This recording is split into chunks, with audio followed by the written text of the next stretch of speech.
I was in the middle of reading a trade amendment aloud when every human seat in the grand chamber went dark.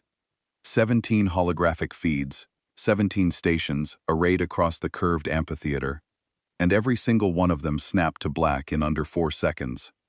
My voice trailed off. The words I had been speaking hung in the air like smoke, meaningless now, because the chamber had gone completely silent. 1,043 delegates from across the known galaxy sat frozen in their seats. Some had their mouths open, some had their hands raised for a vote that would never be called. The Fenari delegate to my left made a small clicking noise with his jaw, the way his species does when something confuses them beyond language. My name is Vorath Senis. I am a senior liaison clerk with the Galactic Accord Bureau, a position I have held for 31 years. I am Telvari, which means I have gray skin, 4 stomachs, and a genetic predisposition toward administrative work that my species considers a point of pride and everyone else considers profoundly boring. I have spent my career processing treaties, filing amendments, and sitting in rooms where powerful beings make decisions that affect trillions of lives. I have never been powerful myself. I have always been useful.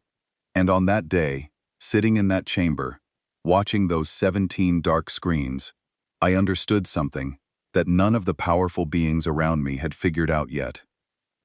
The humans were gone, and they were not coming back. The first reaction was laughter. A Drenari trade consul 3 rows behind me said something about humans and their dramatic tendencies. A few delegates chuckled. The council president, a towering Selvathi matriarch named Overseer Drin, tapped her staff against the podium and called for order. She instructed the technical team to restore the human feeds. The technical team tried. They failed. They tried again. They failed again. After 6 minutes of increasingly frantic attempts, the lead technician looked up at the overseer and said the feeds were not malfunctioning. They had been deliberately severed from the other end.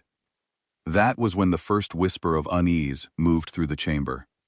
I turned to my console and opened a communication channel to the human embassy on Seldris Station. The channel was dead. I tried the personal frequency of a man named Callum Briggs, a human trade liaison I had worked with for 11 years. Dead. I tried the backup channel. Dead. I tried the emergency diplomatic frequency that Earth had registered when they first joined the Galactic Accord 97 years ago. That one connected. A recorded message played. It was calm, clear, and delivered in 4,100 languages simultaneously. The message said that Earth had formally and permanently severed all affiliations, treaties, cooperative frameworks, and communication links with the Galactic Accord and its member states. It said this decision was final. It said do not attempt contact. I played it twice to make sure I had heard it correctly. Then I sat very still and felt something cold spread through all 4 of my stomachs. Around me, the chamber was erupting. Delegates were shouting at each other, at their consoles, at the blank screens where humans used to sit. Overseer Drin called an emergency session. Aides scrambled.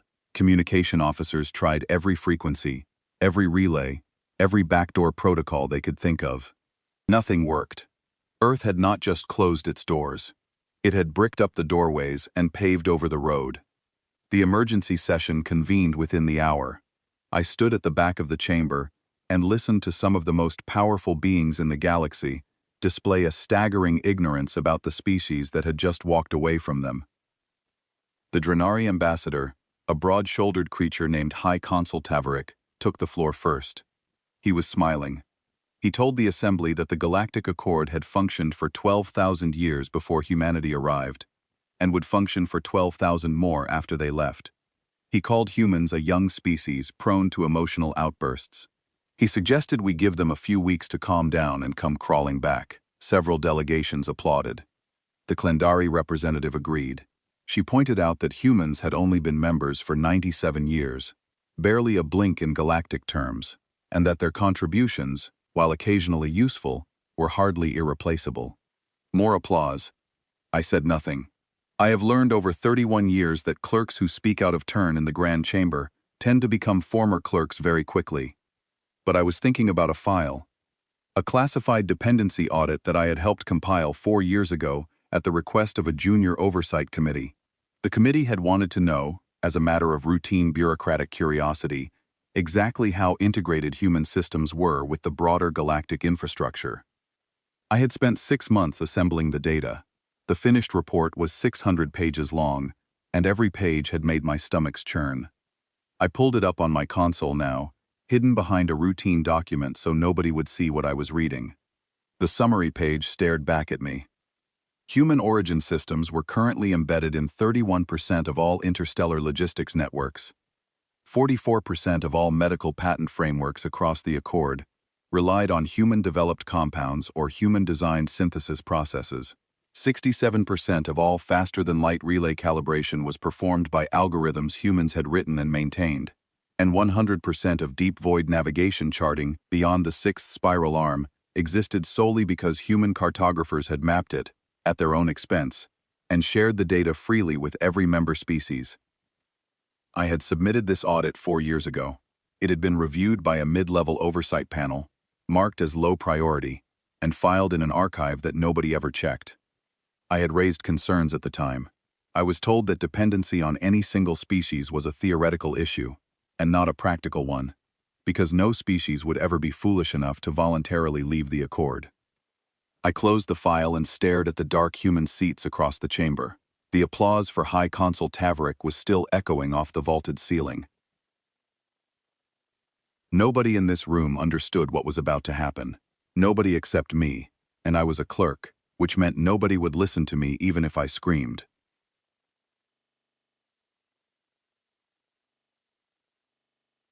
The session continued for another 3 hours. Motions were proposed, subcommittees were formed, official statements of disappointment were drafted. It was all very organized and very calm, and completely, utterly disconnected from reality. I watched it the way you watch a creature walking toward a cliff in the dark. You can see the edge. They cannot, and shouting only makes them walk faster. That night, in my quarters on Seldris Station, I could not sleep. I kept pulling up system diagnostics on my console, watching the real-time status of galactic infrastructure networks. Everything still looked green, everything still looked fine, but I could see the timestamps on the last maintenance cycles for hundreds of critical systems, and those timestamps all said the same thing. Last maintained by human engineers. Last calibrated by human technicians, last updated by human programmers. The systems were still running. They would keep running for a while. But without maintenance, without updates, without the steady, quiet hands that had kept them humming for nearly a century, they would begin to fail. Not today, not tomorrow, but soon. I thought about Callum Briggs. I thought about the last real conversation we had, 2 years ago, after the Council had voted down Earth's request for a permanent seat on the Security Council. 41 species had voted against it. Callum had been quiet that evening. We had shared a drink in the embassy lounge, and I had tried to offer consolation, telling him that these things took time, that political structures were slow to change, that Earth should be patient. Callum had looked at me with an expression I did not understand at the time. He was not angry, he was not sad. He looked like a man who had just finished a very long calculation and arrived at a number he had expected but hoped to avoid. He said only 5 words to me that night. "They'll notice us when we stop." I did not understand what he meant. I thought it was bitterness. I thought it was the kind of thing frustrated diplomats say after a bad vote, the verbal equivalent of kicking a wall. I told him the Council valued Earth's contributions. He smiled at that, the way humans smile when they are being kind enough not to correct you, and changed the subject. Now, alone in my quarters, staring at the creeping timestamps on 1,000 systems that were slowly becoming orphans, I understood exactly what he had meant. And I understood that this had not been an impulse. This had not been an emotional outburst by a young species. This had been planned, calculated, executed, with the kind of precision that humans usually reserved for things they cared about deeply. They had made themselves essential, then they had removed themselves. And now we were all going to learn exactly how essential they had been. I pulled up the dependency audit one more time and started reading it from the beginning. Not the summary, the full 600 pages. Every system, every protocol, every algorithm, every supply chain, every calibration routine, every navigation chart. By the time I finished reading, the station's artificial dawn was breaking through my window, and I had filled 11 pages of personal notes with a single repeated conclusion, written in increasingly unsteady handwriting. We are not ready for this. We are not ready for any of this. I dressed, walked to my office, and began composing a priority alert to the Council's Emergency Infrastructure Committee. I flagged it as critical. I attached the full audit. I marked it for immediate review. The system told me my alert had been queued behind 412 other priority messages. Estimated review time, 6 to 8 days. I sat back in my chair, closed my eyes, and waited for the world to start falling apart. It did not take 6 days. It took 3. The first sign was small. A routine cargo fleet, operating in the 7th spiral arm, reported a navigation error. Their deep void star charts, the ones that guided ships safely through regions of space where natural landmarks were sparse and gravitational anomalies could tear a vessel apart, had stopped updating. The fleet commander tried to download fresh charts from the central repository. The repository was hosted on human servers. The servers did not respond. The fleet was not destroyed. It was not attacked. It simply vanished from every tracking system in the Accord, because the tracking systems themselves relied on positional data that the human charts provided. 800 ships carrying medical supplies, food, and industrial materials for 6 colony worlds went silent in a single afternoon. The panic that followed was not dramatic. It was quiet and spreading, like a stain on fabric. The families of the crews sent messages to the Accord's shipping authority, asking where their people were. The shipping authority could not answer, because their tracking systems had gone blind.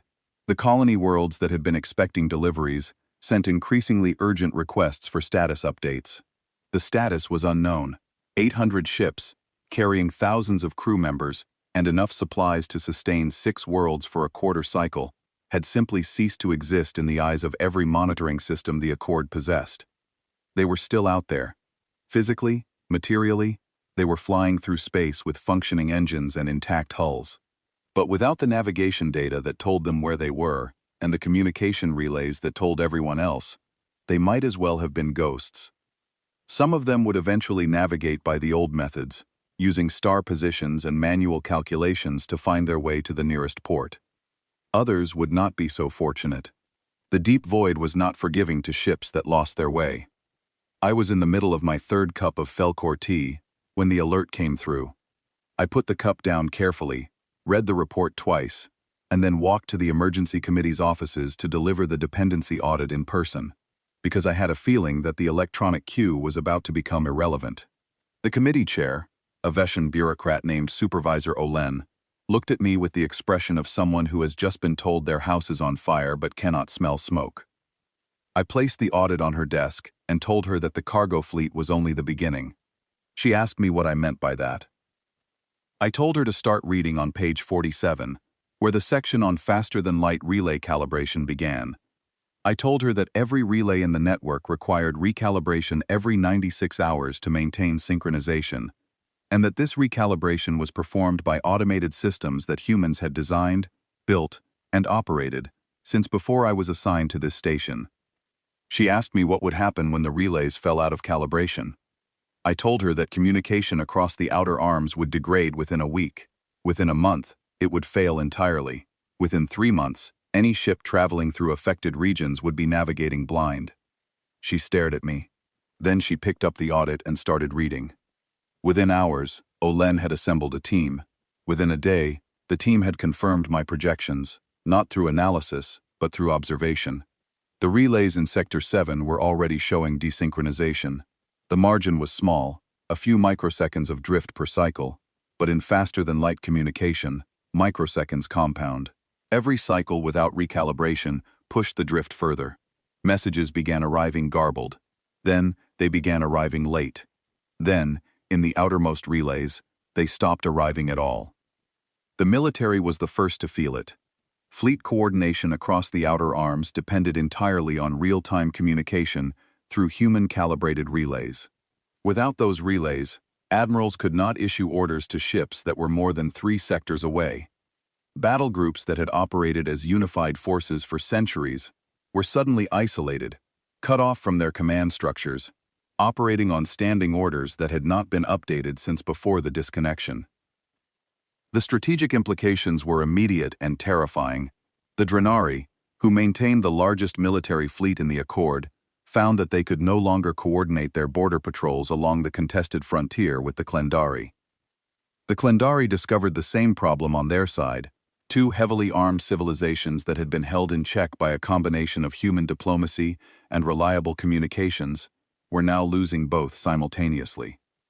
By the end of that day, the audit was no longer classified.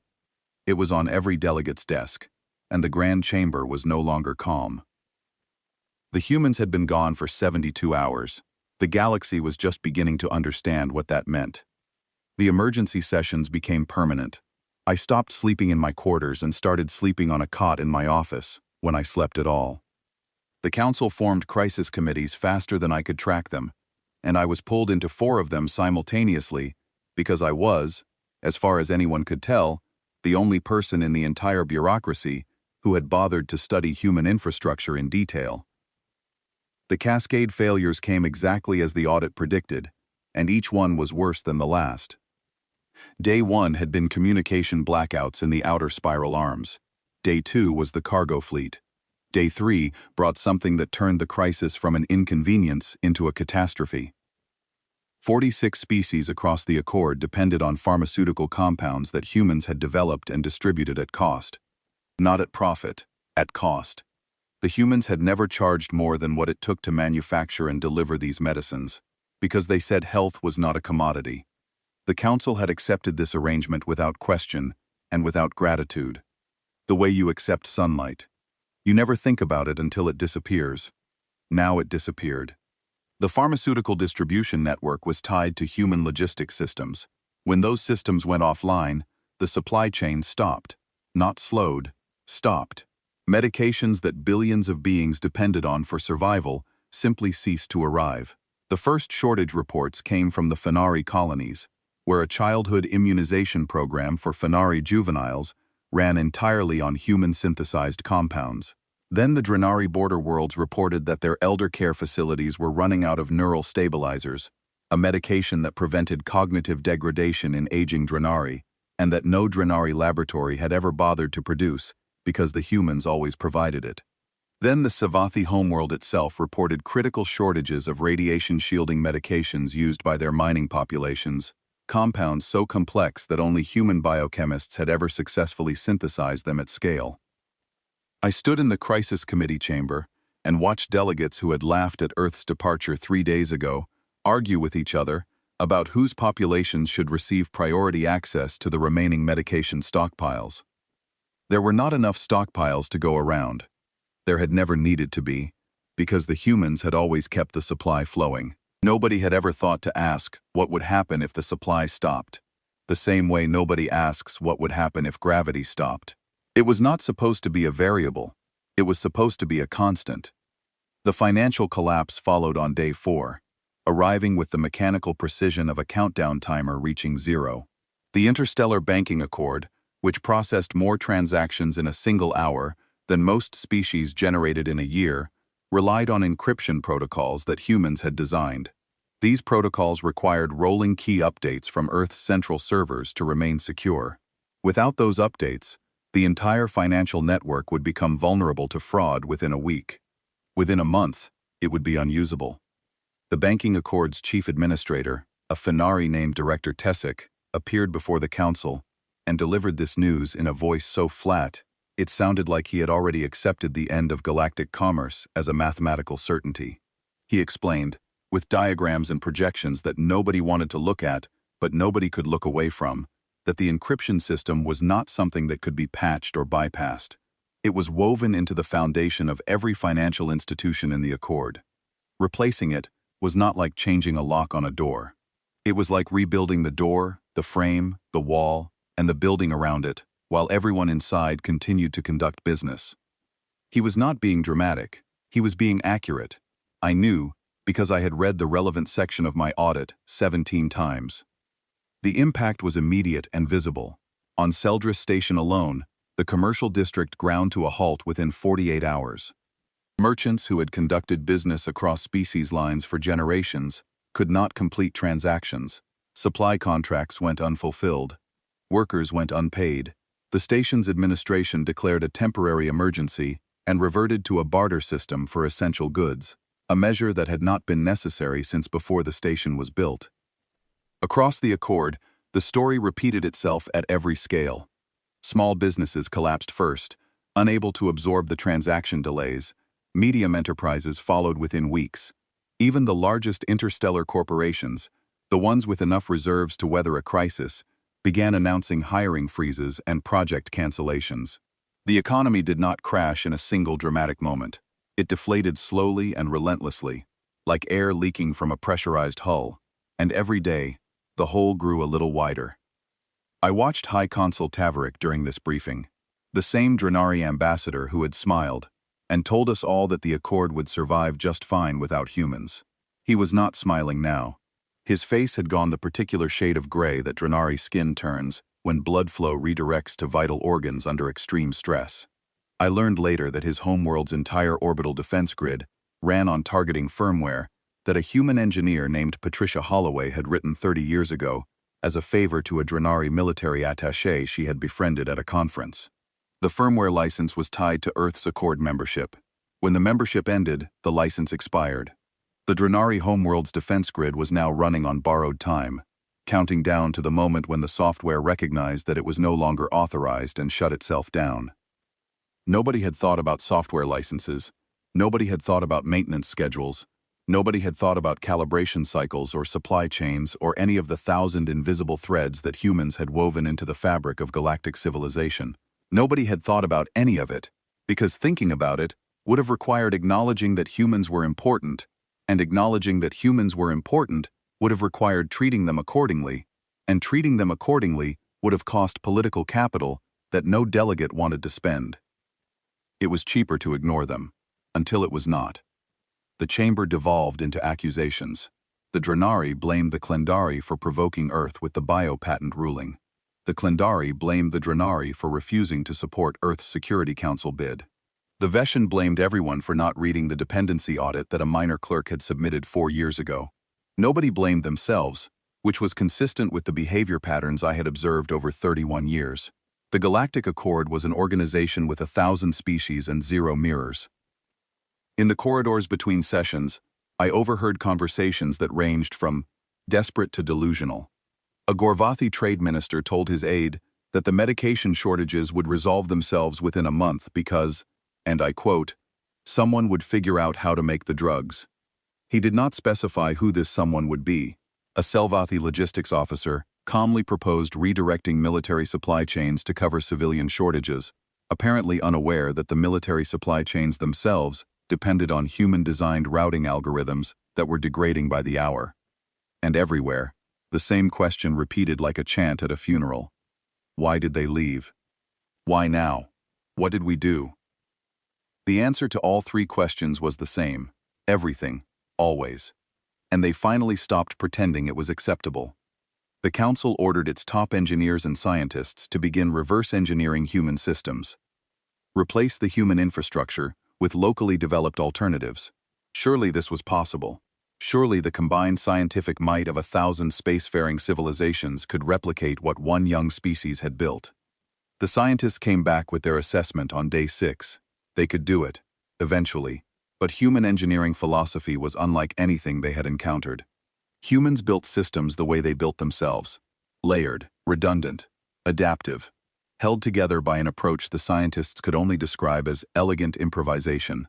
Where other species designed systems to work perfectly under ideal conditions, humans designed systems to work adequately under the worst conditions imaginable. Their code was strange. Their architecture was counterintuitive. Their solutions were, by galactic standards, inelegant and yet somehow more robust than anything the finest Klendari programmers or Veshan systems architects had ever produced. The lead scientist on the assessment team, a Klendari computational theorist named First Scholar Deneth, tried to explain the problem to the Council using an analogy. She said that most species built bridges by calculating the exact forces involved and designing a structure that met those forces precisely. Humans built bridges by calculating the exact forces involved, and then building a structure that could handle 10 times those forces, while also being convertible into a boat if the river changed course. Their designs looked wasteful until the river changed course, at which point their designs looked brilliant. Replicating it from scratch would take years, possibly decades. The galaxy did not have decades. The realization settled over the council like a fog. I watched it happen in real time, in the faces of delegates who had spent their careers believing that the galaxy was a place of infinite options and replaceable parts. They were discovering, one crisis at a time, that some parts were not replaceable. Some contributions were so deeply woven into the fabric of civilization that removing them did not create a gap. It created a collapse. The humans had not done this strategically. That was the part that made it hardest to accept. They had not woven themselves into galactic infrastructure as a form of leverage or insurance. They had done it because that was who they were. They saw problems and they fixed them. They saw inefficiencies and they improved them. They saw gaps in the systems that connected 1,000 different species, and they filled those gaps with solutions that worked better than anything that had existed before. They did it because it was in their nature to build, to solve, to connect. And nobody thanked them for it, because nobody noticed. You do not thank your own bones for holding you upright. You only notice them when they break. I spent those days in a haze of crisis meetings, data analysis, and growing horror. But I also spent them remembering. I remembered every interaction I had ever had with human delegates, diplomats, engineers, and scientists over my 31 years at the Accord. I remembered how they always arrived early and left late. I remembered how they volunteered for assignments nobody else wanted, the deep void mapping missions, the plague response teams, the refugee resettlement programs. I remembered how they never asked for recognition and how the council never offered it. I remembered a particular moment from 11 years ago, when Callum Briggs had first been assigned to my section. He was young then, eager, and slightly overwhelmed by the scale of the bureaucracy. He had asked me, during his first week, why humans were not represented on any of the council's senior committees, despite contributing to nearly all of them. I had given him the standard answer. Seniority, I said. The council rewards longevity. Earth had only been a member for a short time, relatively speaking. These things take patience. He had nodded and said nothing else, but I had seen something shift behind his eyes, a quiet recalculation, as if he had just confirmed a suspicion he had been hoping was wrong. I should have paid more attention to that look. I should have paid more attention to a lot of things. On day 7, the council held a formal vote on whether to send a diplomatic delegation to Earth to request reconnection. The motion passed 4,211 to 3. The 3 dissenting votes came from species whose cultural codes forbade any form of supplication, even when survival was at stake. I respected their consistency, if not their judgment. I was assigned to the delegation. This did not surprise me. I was senior enough to lend the mission credibility, but junior enough that my loss would not inconvenience the Bureau. I was, in the precise language of institutional politics, expendable. I understood this. I had always understood this. It was, in a strange way, the one thing I had in common with the humans. We were both essential and disposable at the same time. The only difference was that the humans had finally decided to stop accepting the contradiction. I packed a single bag, filed my travel authorization, and boarded the diplomatic vessel, along with 43 other delegates representing the Council's most influential species. The ship was the finest in the Accord's fleet, a gleaming Selvathi cruiser, designed to project power and prestige. It had crystal viewports, gravity-sculpted corridors, and a navigation system that relied entirely on human-charted star maps. Nobody mentioned that last detail as we departed, but I noticed the navigation officer quietly downloading backup charts from 3 different non-human sources, none of which covered the route to Sol with anything approaching the precision we needed. We jumped to faster-than-light speed and headed for the one place in the galaxy that no longer wanted anything to do with us. The ship dropped out of faster-than-light travel at the edge of the Sol system, and what greeted us was nothing. Not hostility, not a blockade, not a warning shot across our bow. Just nothing. Empty, silent, indifferent space. Where there should have been border beacons pulsing with navigational data, there was darkness. Where there should have been greeting frequencies welcoming us with the automated pleasantries that every civilized system broadcast to arriving vessels, there was silence. Where there should have been a navigational handshake, the standard exchange of positional data that guided incoming ships safely through orbital debris fields and gravitational eddies, there was a void so absolute that our sensors could not even confirm we were in the right system. We were. The stars matched. The planetary configurations matched. But every piece of infrastructure that had once made the Sol system a welcoming port of call for galactic travelers had been switched off, dismantled, or repurposed to serve Earth alone.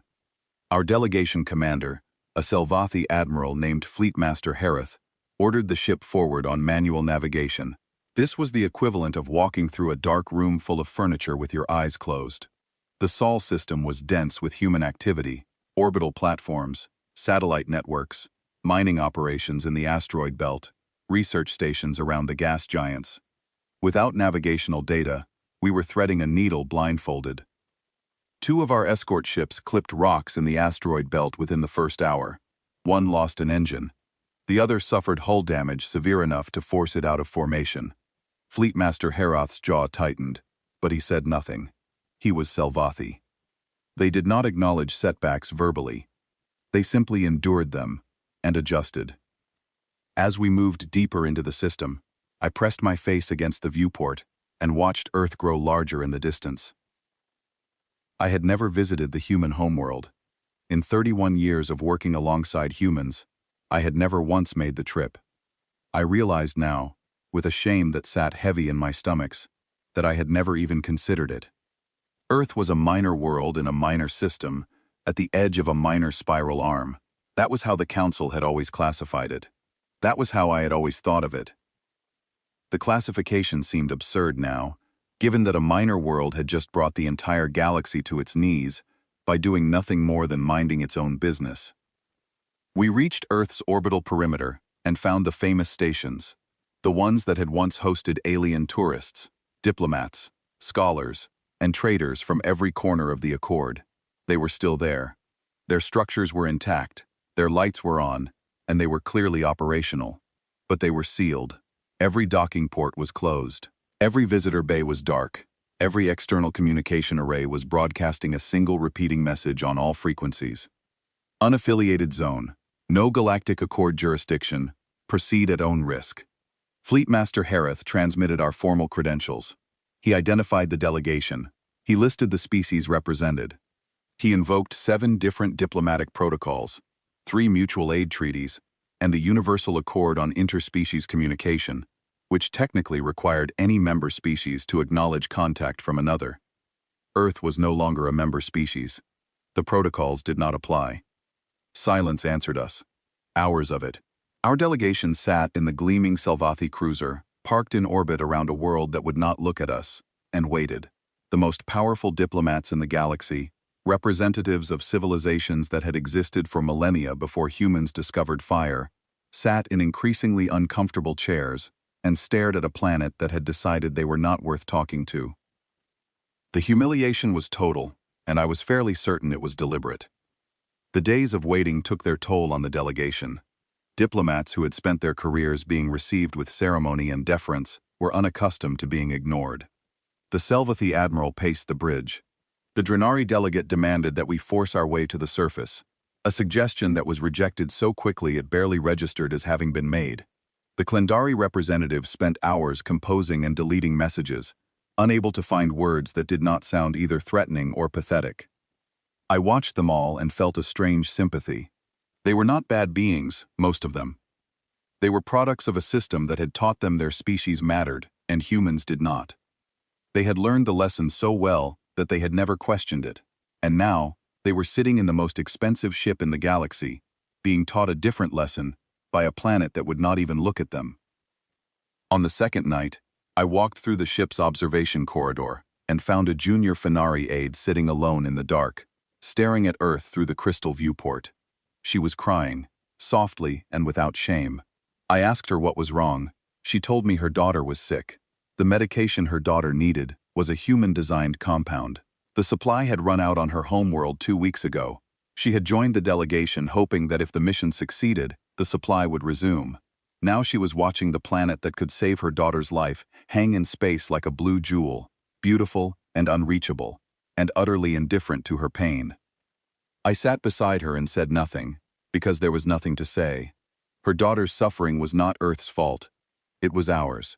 We had built a galaxy where a child's life depended on the generosity of a species we had treated with contempt, and then we had acted surprised when that generosity reached its limit. I used the remaining downtime productively. While the senior delegates fumed and the junior delegates fidgeted, I accessed the Council archives through the ship's database and began researching the specific reasons behind Earth's withdrawal. The general narrative was clear enough: dissatisfaction, frustration, a sense of being undervalued. But I wanted specifics. I wanted to understand not just that the humans had left, but why they had chosen this particular moment to do so. What I found made me ill. The Security Council denial was the most recent grievance, but it was far from the only one.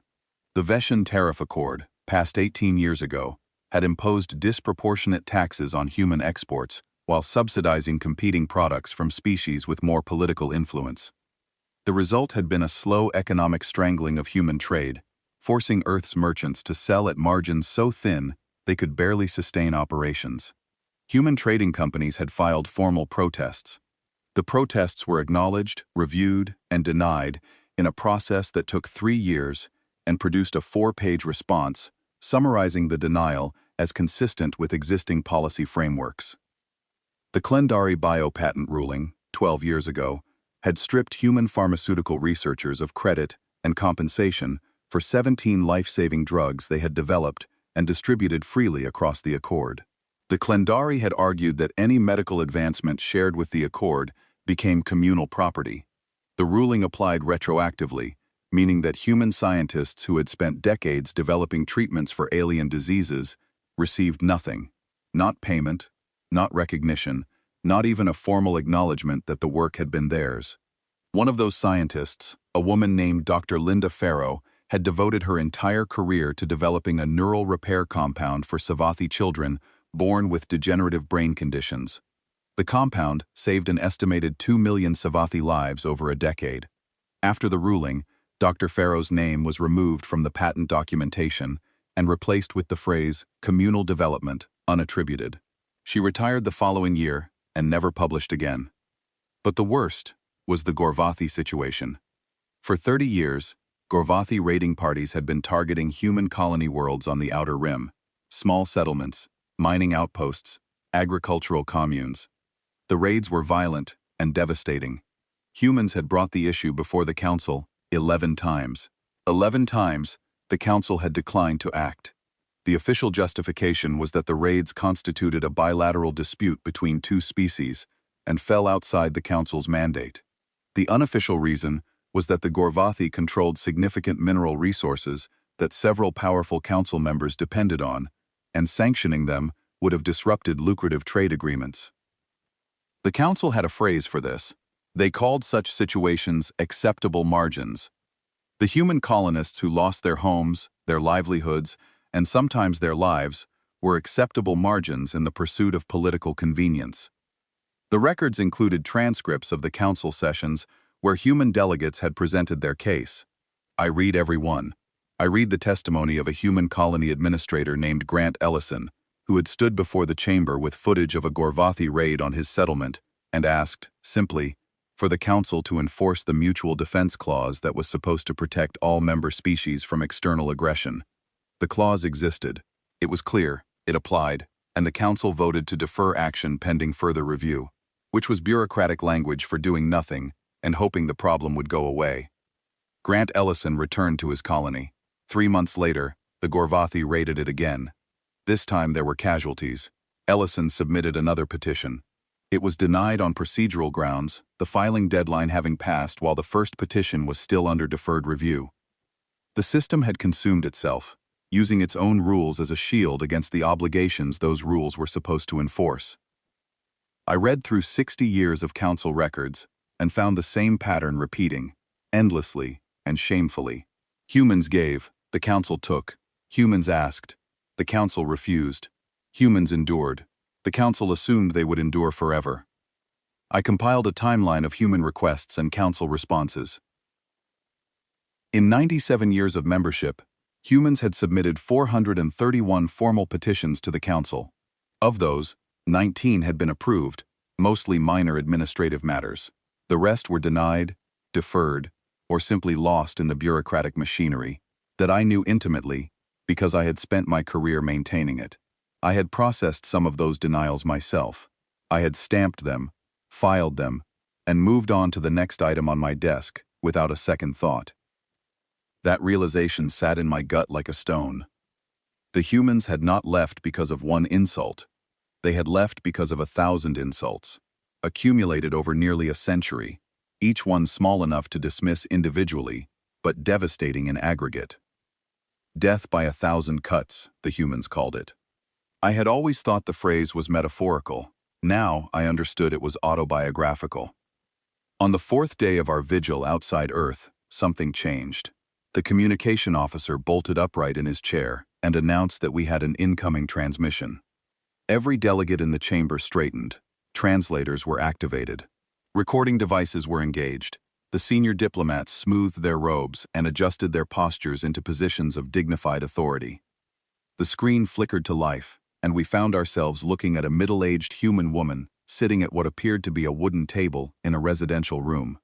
She was wearing simple civilian clothing. There was a cup of something steaming beside her left hand.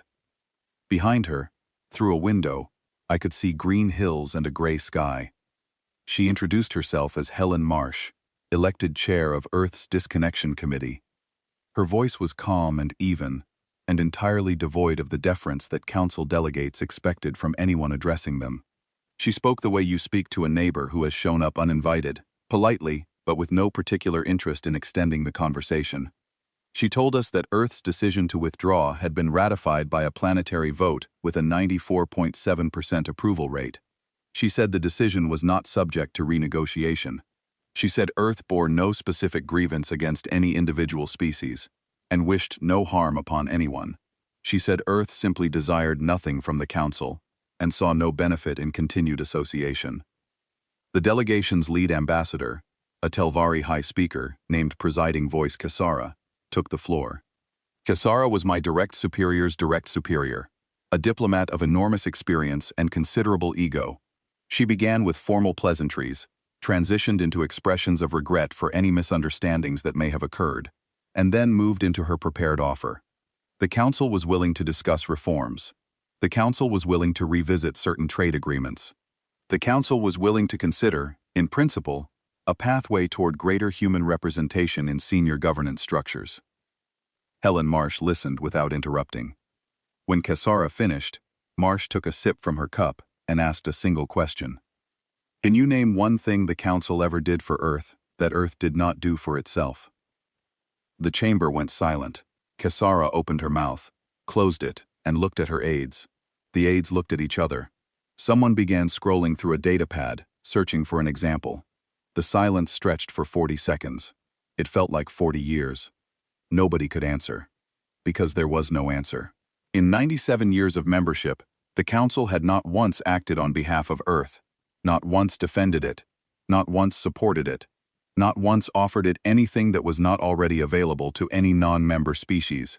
Earth had given everything and received nothing, and Helen Marsh had just made every delegate in the room confront that fact in the most devastating way possible, by simply asking them to prove otherwise. Kasara recovered with the practiced grace of a career diplomat and shifted to a different approach. She spoke of mutual benefit, of shared history, of the bonds between species that transcended politics. Marsh listened with the same patient expression, and then said that bonds required reciprocity, and that the Council had never offered any. She said Earth was not angry, Earth was not seeking revenge. Earth had simply made a rational assessment of a one-sided relationship and decided to end it. She compared it to leaving a job where you did all the work and received none of the pay. She said it was not emotional, it was arithmetic. I requested a private channel. This was a breach of protocol, a junior clerk asking to address a foreign head of state directly. Cassara looked at me with an expression that promised severe career consequences, but Marsh agreed before Cassara could object. On the private channel, I did not beg. I did not make offers or promises. I told Helen Marsh the truth. I told her that people would die. I told her about the 46 species dependent on human pharmaceutical supplies. I told her about the colonies that would go dark without human-maintained communication relays. I told her about the navigation failures, the financial collapse, the medical shortages. I told her that alien children were going to suffer because of systems that only humans knew how to maintain. I asked her if Earth could live with that. She looked at me for a long time through the screen. Her expression did not change, but something shifted behind her eyes, a weight that told me she had already thought about this, extensively and painfully, long before I raised it. She said that Earth lived with it when it was their children. She said the Council had called the Gorvathi raids acceptable margins. She said that human colonists had died, human families had been shattered, human communities had been wiped from existence, and the Council had done nothing, not once. Not when Earth begged, not when Earth presented evidence, not when Earth pleaded on the chamber floor with photographs of burning settlements and lists of the dead. The Council had called it a bilateral dispute and moved on to the next agenda item. She said Earth was not returning cruelty. Earth was returning a phrase. She said the phrase was acceptable margins. She paused then, and for just a moment, something crossed her face that was not political or strategic. It was personal. She said there was a man named Grant Ellison who had asked the Council for help twice and been denied twice. She said he was her uncle. She said his colony was gone now. She said the people who lived there were scattered across Earth's remaining settlements, rebuilding lives that should never have needed rebuilding. She said she thought about them every day. She said she hoped the Council's delegates would think about them too, now that they knew what it felt like to ask for help and receive nothing. Then she ended the transmission. I sat in the private communication booth for a long time after the screen went dark. I was supposed to feel outrage, or at least professional indignation. She had just told me, in effect, that alien lives were an acceptable cost of Earth's freedom. By every diplomatic standard I had been trained in, her position was monstrous. But I could not find the outrage, because she was right. Not morally right, perhaps, but factually right. The Council had established the precedent. The Council had decided, years ago, that some lives were acceptable losses when political convenience demanded it. Earth was simply applying the Council's own logic back at us, and it turned out that the Council's logic was unbearable when you were on the receiving end of it. The delegation returned to Council space empty-handed. Fleetmaster Harith piloted us back through the Sol system's unmarked debris fields with grim concentration.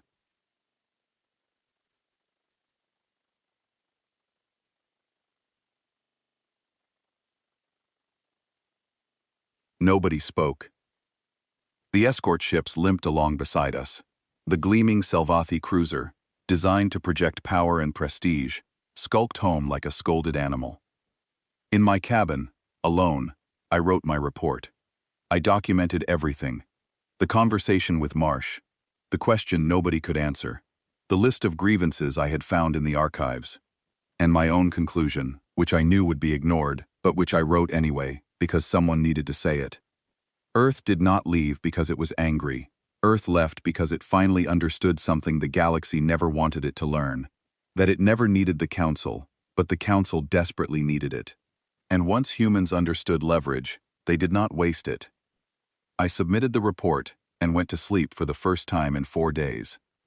When I woke up, there were 26 urgent messages on my console, and the first one was from the Galactic Health Authority, declaring a state of emergency across 14 sectors. The universe was falling apart, and we had earned every crack.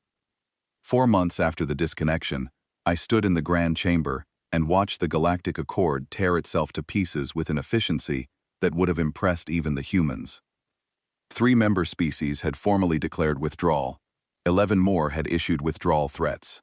94 others had downgraded their participation to observer status, which was diplomatic language for sitting in the back of the room and refusing to contribute anything while still claiming the right to complain.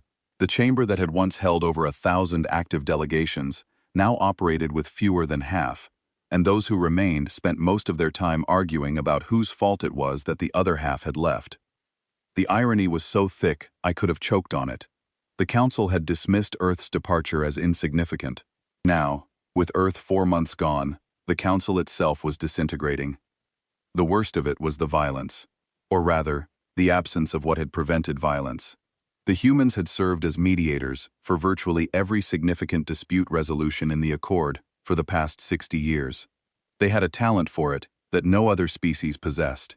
I had watched Callum Briggs sit in rooms with delegates who had been trying to annihilate each other for centuries and somehow, through a combination of patience, stubbornness, creative compromise, and an almost supernatural ability to understand what each side actually wanted versus what they said they wanted, find solutions that both parties could accept. Other species could negotiate. Other species could arbitrate. But nobody could do what humans did, which was to fundamentally understand conflict from the inside. I think it was because humans had spent their entire evolutionary history fighting themselves. Every war, every revolution, every civil dispute in their long and turbulent history had been a lesson in the mechanics of disagreement. They knew exactly how much to push, when to yield, when to bluff, and when to simply sit in a room and refuse to leave until everyone else was too exhausted to keep arguing. Without them, the old disputes came roaring back. The Drenari and the Klendari had been rivals for 8,000 years, held in check by a trade agreement that a human mediator named Sophie Crawford had brokered 40 years ago. That agreement had required annual renegotiation, and every year, Sophie or one of her successors had guided both sides through the process, with the delicate touch of a surgeon. Now, there was no surgeon. The agreement collapsed in week 6. By month 3, the Drenari and Klendari were massing fleets along a disputed shipping lane that both claimed as sovereign territory. By month 4, shots had been fired. Not a full war, not yet, but the first exchange of weapons fire between two council member species in over 2,000 years, and nobody had the authority, the credibility, or the skill to step between them and make it stop. I was no longer just a clerk. The crisis had elevated me, against my will and despite my protests, into something resembling an advisor. I was one of the few people in the Bureau who had actually studied human systems and human methods, which made me an expert by the extremely low standards of a bureaucracy that had spent a century ignoring everything humans did. I attended meetings with senior officials. I briefed committee chairs. I compiled reports that were actually read, a novel experience that I did not enjoy as much as I had expected.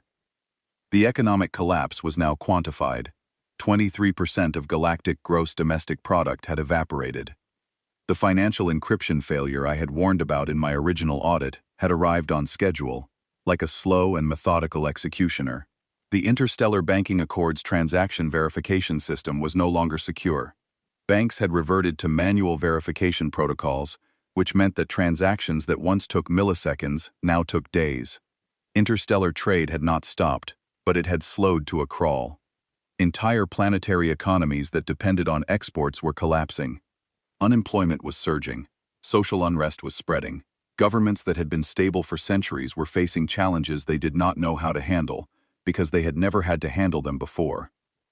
The humans had handled them, quietly, invisibly, without asking for thanks. And now the humans were gone.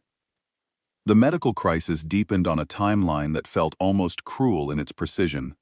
On the same week I had predicted in my audit, a disease outbreak struck the Savathi homeworld.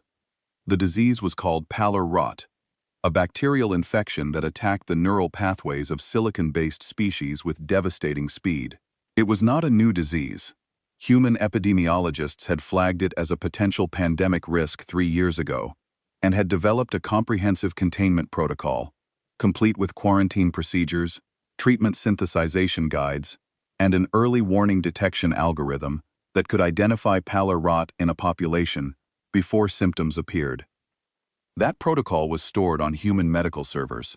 It was gone. The Savathi lost 60,000 people in the first month. Their own scientists eventually developed a containment approach, but it was slower, less effective, and arrived too late for the communities that had been hit first. 60,000 lives that did not need to end. 60,000 deaths that could have been prevented by a protocol that had already been written. already been tested, and already been offered for free to any species that wanted it. Nobody had wanted it. Nobody had thought they would need it. Nobody had considered the possibility that the species offering it might one day stop offering. I attended the memorial session in the Grand Chamber, where the Savathi delegation formally mourned their losses.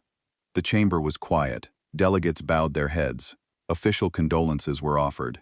It was all very solemn and very respectful. And it made me want to scream, because every being in that room knew, or should have known, that this was preventable. We had chosen not to prevent it. We had chosen to let the humans carry the burden of galactic health, and then we had chosen to treat them so badly that they put the burden down and walked away. It was 2 weeks after the Savathi disaster that I attended the meeting that changed everything. The Council's military leadership had called a closed-door session. Attendance was restricted to senior defense officials, intelligence chiefs, and a handful of advisors with relevant expertise. I was included because of my work on the dependency audit, which had now become the most read document in Council history, despite having been ignored for 4 years. The session was chaired by Supreme Commander Vethik, a Drenari military officer, who had the look of someone who had been sleeping even less than I had. He opened the meeting by stating its purpose in blunt terms that left no room for diplomatic softening. The Council had exhausted diplomatic options. The delegation to Earth had failed. Subsequent attempts at communication had been met with silence. The cascade failures were accelerating. The question before this committee was whether the Council should consider a military recovery option. The room went very still. Vethik called on his chief analyst, a Klendari strategist named Assessment Director Fenwell, to present the feasibility study. Fenwell stood, activated her holographic display, and began laying out what a forceful reclamation of human infrastructure would look like. The first slide showed Earth's known defensive capabilities. I say known because Fenwell made it clear, repeatedly and with visible discomfort, that her data was incomplete. In 97 years of Council membership, humans had been remarkably transparent about almost everything: their science, their culture, their medicine, their engineering. The one area where they had been completely opaque was their military. The Council had always assumed this was because Earth's military was small. Humans were a young species. They had only been spacefaring for a few centuries. Their fleet was modest by galactic standards, a few hundred ships, nothing compared to the thousands fielded by the Drenari, or Klendari, or Selvathi. Fenwell's analysis suggested this assumption was catastrophically wrong. Using indirect data, intelligence reports, energy consumption patterns, industrial output analysis, and a dozen other methodologies, Fenwell's team had constructed an estimate of Earth's true military capacity. The numbers were staggering. In 97 years of Council membership, humans had apparently devoted roughly 30% of their industrial capacity to defense systems they had never once revealed. Their fleet was not a few hundred ships. It was several thousand. Their weapons technology was not a generation behind the galactic standard, as everyone had assumed. It was at least a generation ahead. The room was very quiet as Fenwell presented her projections for a forceful reclamation. Success was possible, she said. The combined fleets of the Galactic Accord could overwhelm Earth's defenses. But the cost would be between 60 and 70% of the total galactic fleet. That was not a misprint. 6 to 7 out of every 10 ships in the Accord's combined military would be destroyed in the process of taking Earth by force. And that estimate assumed that humans did not deploy weapons systems that Fenwell's team suspected existed but could not confirm. Systems that, if they were real, could raise the cost to levels that made the word victory meaningless. Someone at the back of the room asked Fenwell why the humans had built all of this in secret. Why maintain a hidden military of that scale while publicly presenting themselves as a minor defense power? Fenwell considered the question for a moment, and then said something that silenced the room more completely than any of her projections had. She said the humans had not hidden anything, they had simply never been asked. And nobody had asked, because nobody had cared enough to look. The same way nobody had cared enough to look at their pharmaceutical networks, or their navigation systems, or their financial protocols, or any of the 1,000 other things that humans had built and maintained and offered freely, while the galaxy looked right through them. The proposal was voted down unanimously, not reluctantly. Not after debate, unanimously and immediately. Even the most desperate delegates understood that attacking Earth was not a solution. It was a more elaborate form of destruction. I left that meeting with my hearts hammering and my hands shaking. Not because the military option had been proposed, I had expected that. Desperate civilizations always consider force eventually. I was shaking, because of what Fenwell's analysis implied about the humans. They had known, for 97 years, while they smiled and negotiated, and volunteered, and gave and gave, and gave, they had been building, not for attack. Humans did not want to conquer anyone. They had been building for exactly this moment, the moment when they walked away and someone decided to come after them. They had prepared for every contingency. They had made themselves essential, and then they had made themselves untouchable, and they had done both at the same time, in plain sight, while the entire galaxy looked right through them. The military meeting's failure shifted the political landscape.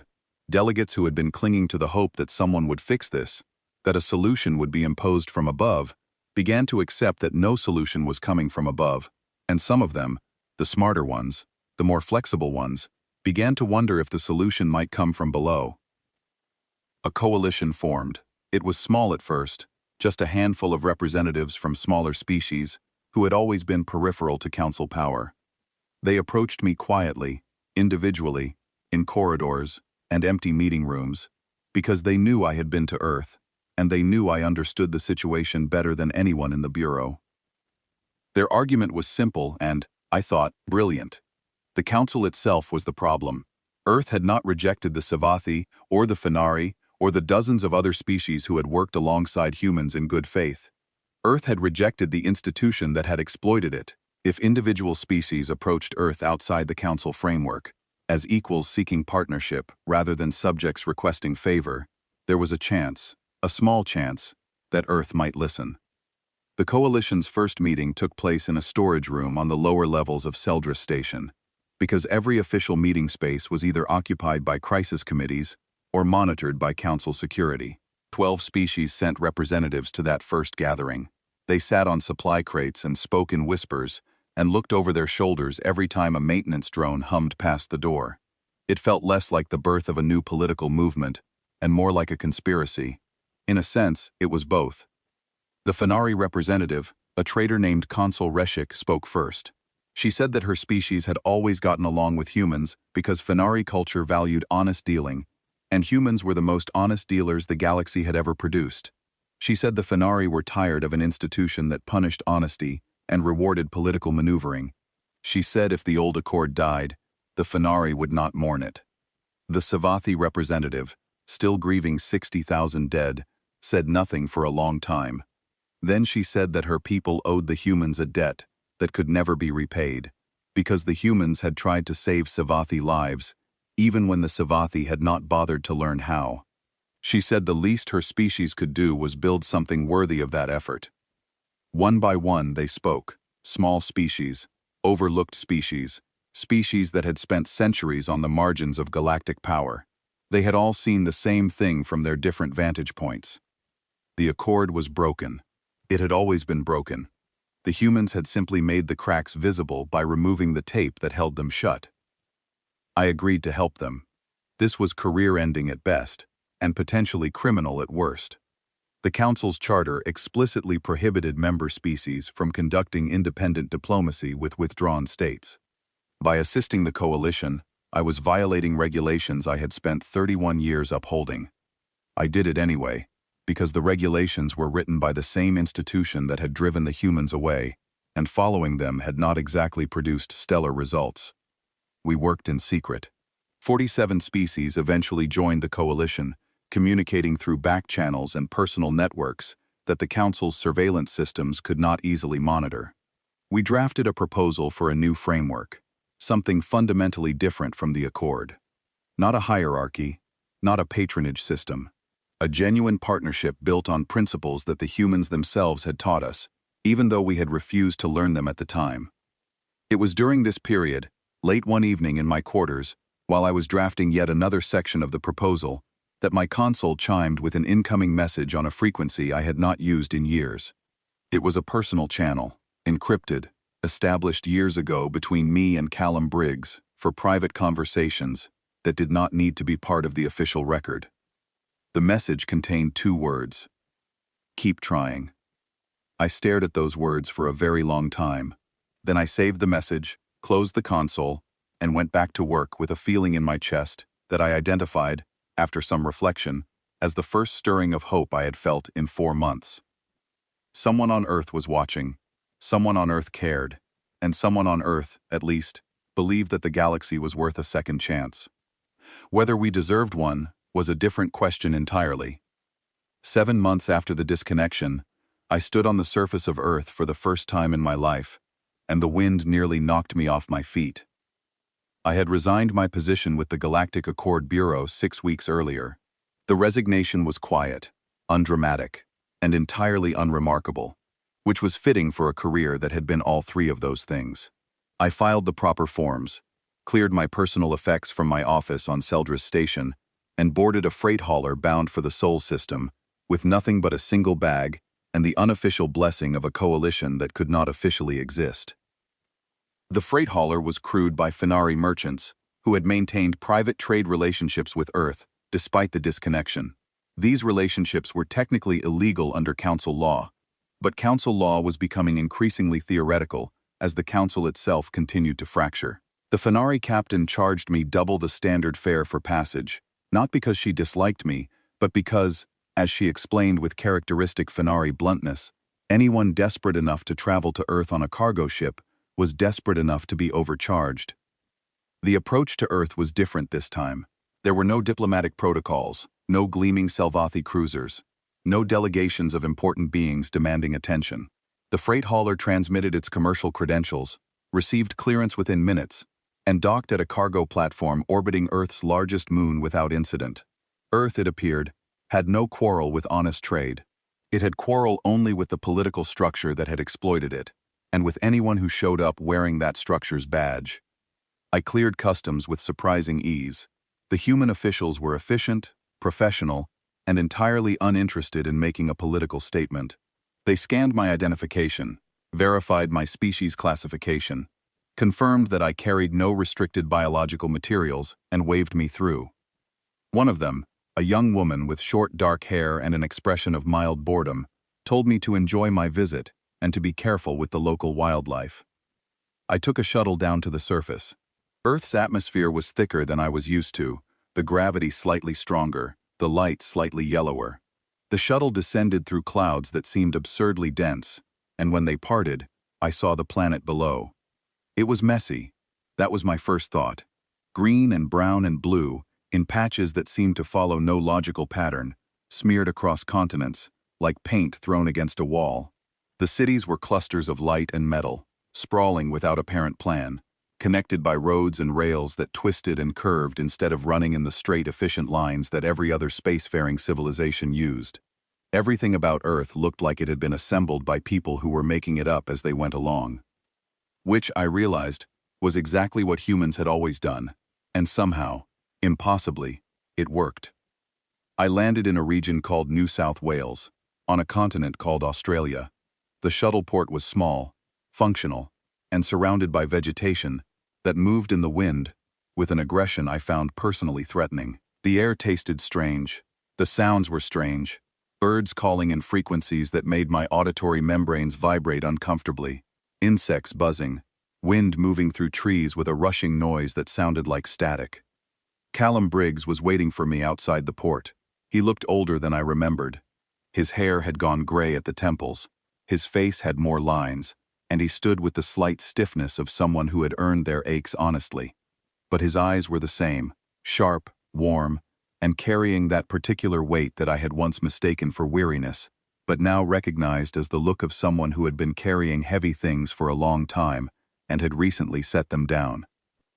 He shook my hand, which is a human greeting ritual involving the clasping of right appendages, and said it was good to see me. He said it simply, without ceremony, the way humans say things that matter to them. Then he loaded my bag into a vehicle and drove me to his home. The home was on the coast, a modest structure overlooking a stretch of ocean that seemed to go on forever. The land around it was green and wild, and things moved in the underbrush with a confidence that suggested they were not afraid of anything, including alien visitors. I saw a creature that Callum identified as a goanna, a large reptilian animal that watched me with an appraising stare as I walked past. Callum told me it was harmless. I did not believe him. Inside the house, Callum had prepared a meal. He could not serve me human food, as our biochemistries were fundamentally incompatible. But he had acquired nutrient compounds suitable for Telvari biology from a source he described only as a friend who owed him a favor. The food was not good, exactly, but it was edible, and the act of sharing a meal, even an awkward one across a vast biological divide, meant something that neither of us needed to say aloud. We talked. For the first time in our 11 years of acquaintance, we talked honestly, without the invisible walls of institutional protocol between us. I asked him when the withdrawal had been planned. He told me the serious planning had begun 12 years ago, after the Klendari biopatent ruling. He said that ruling had been the moment Earth's leadership understood that the Council did not see humans as partners. It saw them as resources. And resources, by definition, had no rights. The Security Council vote 2 years ago had been the final test, a last chance for the Accord to demonstrate that it recognized Earth as an equal. When 41 species voted against giving humans a permanent seat on the body they had effectively been running for decades, the answer was clear. Earth had stopped hoping and started planning. I asked him about the military buildup, the hidden fleet, the weapons systems that the Council's analysts could not confirm. He smiled at that and said Earth had never lied about its military. No one had ever asked. The Council assumed humans were weak, because humans never threatened anyone. The Council confused restraint with incapability. Humans were very good at restraint.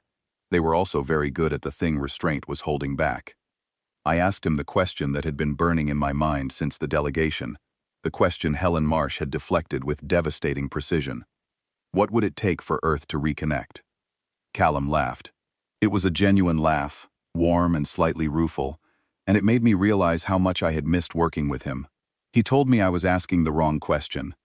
He said the right question was not what would bring Earth back to the Council, because Earth was never going back to the Council. The right question was what should replace the Council. He explained that Earth's objection had never been to cooperation itself. Humans craved cooperation. It was built into their biology, their psychology, their entire social structure. They formed teams instinctively. They built partnerships compulsively. The idea of standing alone in the universe was not a victory for them. It was a holding pattern, a necessary and painful holding pattern that they would maintain for as long as it took, but not a single day longer. What they refused to accept was cooperation on terms that treated them as lesser. They would rather be alone than be used. They would rather build in isolation than build for an institution that took their work and gave back nothing but condescension. I sat with that for a moment. Then I pulled out my datapad and showed him the coalition's proposal. 47 species had contributed to the document. It outlined a new framework for interspecies cooperation, one built on principles so different from the Accord that it was almost unrecognizable as a political charter. There were no senior and junior members. There were no permanent seats reserved for ancient species. There were no special privileges based on military power or economic output. Every signatory had equal voice, equal vote, and equal obligation.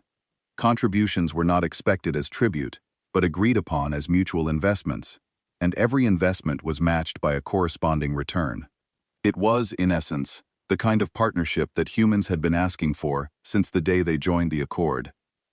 Callum read the proposal slowly, scrolling through each section with the careful attention of a man who had spent his career reading political documents and knew exactly where the traps usually hid. When he finished, he set the datapad down and looked out the window at the ocean. He said it was not bad. Coming from Callum, this was high praise. He said he would send it to the right people. He could not promise anything. Earth's Disconnection Committee was thorough and deliberate, and they would analyze every word with the skepticism of a species that had been burned too many times to take promises at face value. But the fact that the proposal came from a coalition of species acting independently, outside the Council, with no institutional backing and everything to lose, that mattered. That suggested sincerity in a way that official diplomatic overtures could not. The weeks that followed were the strangest and most illuminating of my life. I stayed with Callum, while the proposal made its way through Earth's decision-making apparatus. I had nothing to do but wait, and so I learned. I learned that Earth had not retreated into isolation after the disconnection. It had redirected. The enormous resources that it had once poured into maintaining galactic infrastructure, funding medical research for alien species, staffing peacekeeping missions, calibrating navigation relays, all of it had been turned inward. Earth's colonies were expanding. New research facilities were opening. Infrastructure projects that had been deferred for decades because the resources were being spent on the galaxy were now being completed at a pace that bordered on ferocious. Earth was not diminished. Earth was flourishing. The disconnection had not been an act of desperation. It had been an act of investment, a decision to stop spending everything on a galaxy that gave nothing back and start spending it on themselves. I learned other things too, smaller things, human things. I learned that humans found joy in absurd places, in games with arbitrary rules, in food prepared with unnecessary complexity, in stories about things that had never happened and never would. I learned that they argued passionately about trivial matters and approached catastrophic ones with a calm that other species mistook for indifference. I learned that they formed bonds with other creatures, not just their own species but animals of entirely different biological orders, and that these bonds were not strategic or practical, but genuine, emotional, and fiercely defended. I also learned about Australian wildlife. A bird called a magpie took a particular disliking to me and dove at my head every time I walked outside during what Callum called swooping season. The bird was small, black and white, and absolutely fearless. It struck my head with its beak 3 times before Callum showed me how to wear cable ties sticking up from a hat to discourage it. He found the entire situation hilarious. I found it terrifying, and said so. He laughed harder. It occurred to me, during one of these attacks, that the magpie was a perfect metaphor for humanity. Small, compared to the vast creatures of the galactic community. Unimpressive to look at, by any objective standard. But absolutely unwilling to back down. Absolutely certain of its right to exist on its own terms. And absolutely prepared to make life uncomfortable for anything that failed to respect that right. Earth's Disconnection Committee responded to the Coalition's proposal on a Tuesday morning, Earth time. I was sitting on Callum's porch, watching the ocean, and wearing my cable tie hat, when his console chimed. He read the message, read it again, and then looked at me with an expression I had never seen on his face before. It took me a moment to identify it. It was relief. Earth accepted the proposal. Not as a return to the Council. Not as a concession, as the foundation for something new. The committee had additions, modifications, clarifications, and a long list of specific commitments they wanted enshrined in the founding charter before Earth would sign. But the core framework, the principle of genuine reciprocity that 47 species had agreed upon, was acceptable. The negotiations took another 3 months. They were not easy. Earth's representatives were careful, precise, and unwilling to accept vague language that could be reinterpreted later by species looking for loopholes. Every clause was debated. Every commitment was scrutinized. Every promise was backed by enforceable mechanisms, because the humans had learned, through bitter experience, that unenforceable promises were no different from lies. But it came together, slowly, painfully, and with a kind of stubborn determination that I recognized as fundamentally human, even though it came from 48 different species working together. The new compact was called the Solari Accord. The name was not chosen by the humans.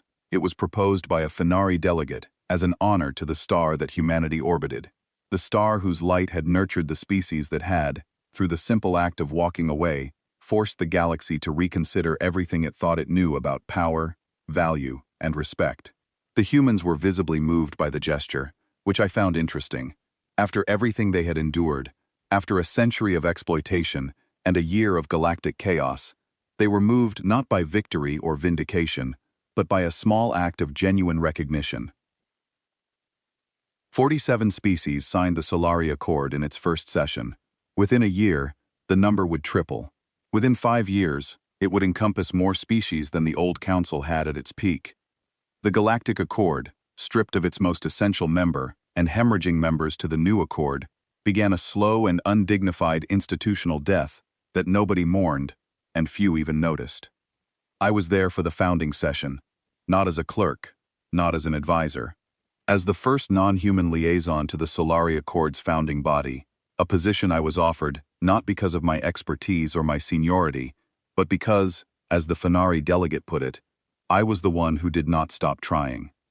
The founding chamber looked nothing like the grand chamber of the old council. There were no elevated seats, no tiers based on species seniority, no gilded podiums, no crystal viewports designed to impress visitors with the power of the institution. The room was round. The seats were arranged in a single circle. Every seat was the same height. Every species was the same distance from the center.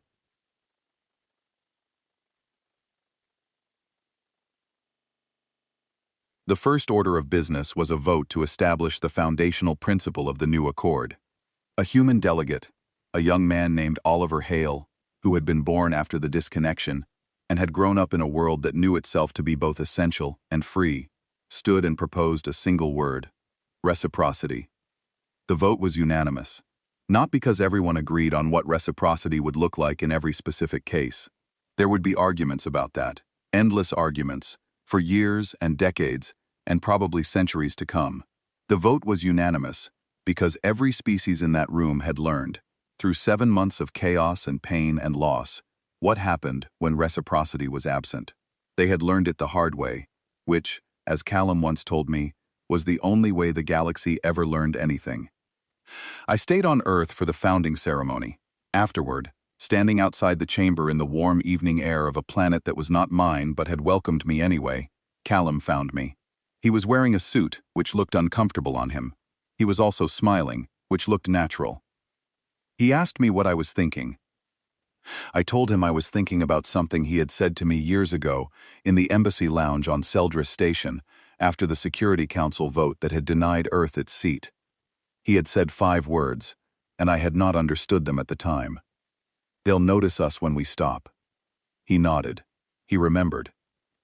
I told him I had spent a long time trying to understand humanity. I had studied their systems, their infrastructure, their engineering, their diplomacy, their military, their culture, their wildlife, and their inexplicable attachment to a sport called cricket that seemed to involve standing in a field for 5 days without any clear resolution.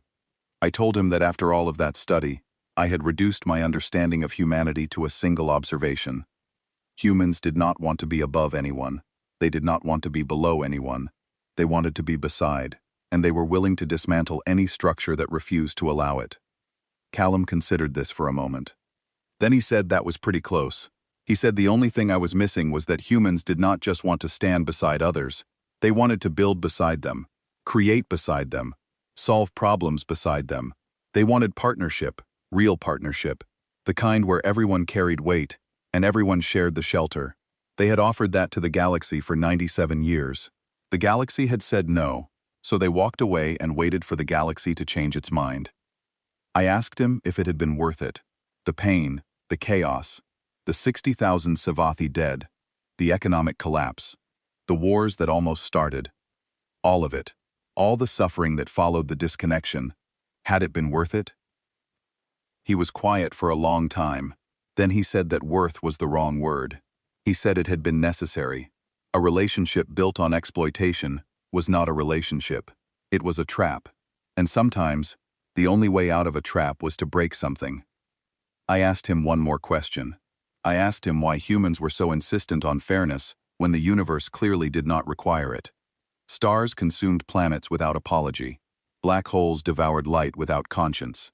The universe was, by any objective measure, a fundamentally unfair place. Why did humans, alone among all the species I had ever encountered, refuse to accept that? Callum Briggs smiled. It was the same smile I remembered from that evening in the embassy lounge, the one I had mistaken for resignation, but now recognized as something far more dangerous. It was the smile of someone who knew something the rest of the universe had not figured out yet. He said, "Because the universe does not require it. That is exactly why it matters." I stood beside him in the fading light of a yellow sun, on a messy, noisy, beautiful planet at the edge of a minor spiral arm, and I thought about those words. I thought about 12,000 years of galactic civilization, built on the assumption that power meant being needed, and being needed meant being used. I thought about a species that had rejected that assumption so thoroughly that it was willing to let the galaxy stumble and fall and bruise itself until it understood why. The humans had not saved the galaxy with weapons or threats or ultimatums. They had saved it by walking away and trusting the galaxy to figure out, eventually, painfully, what it had lost. And when the galaxy came back, humbled and hurting and finally ready to listen, the humans had not said, "I told you so." They had said, "Welcome, let us build something better." I do not know if the Solari Accord will last. I do not know if the principle of reciprocity will survive contact with the endless complications of interspecies politics. I do not know if the galaxy has truly learned its lesson, or if it will need to learn it again. And again. And again. The way all civilizations learn their hardest lessons, through repetition and pain. But I know this. I know that on a warm evening on a planet called Earth, 48 species sat in a circle and agreed, for the first time in galactic history, that no one's contribution should be taken for granted. That help freely given deserved gratitude freely returned. That the measure of a civilization was not how much it could take from those who offered, but how much it could give in return. The humans taught us that, not by lecturing, not by conquering, not by demanding. They taught us by leaving, and letting us feel the cold, and waiting on the other side of the door until we were ready to knock. I think that is the most human thing of all. Not their strength, though they are strong. Not their ingenuity, though they are brilliant. Not their stubbornness, though they are the most stubborn creatures I have ever encountered, and I include the magpies in that assessment. The most human thing is this: they believe the universe can be better than it is. They believe it despite all evidence to the contrary, and they are willing to burn everything down and build it again from nothing to prove themselves right. They were right. The universe is better now. Not perfect, not fair, not finished, but better. And it is better because one small species on one small world, in one unremarkable corner of the galaxy, looked at the stars and said, "We will not accept less than we deserve." And meant it.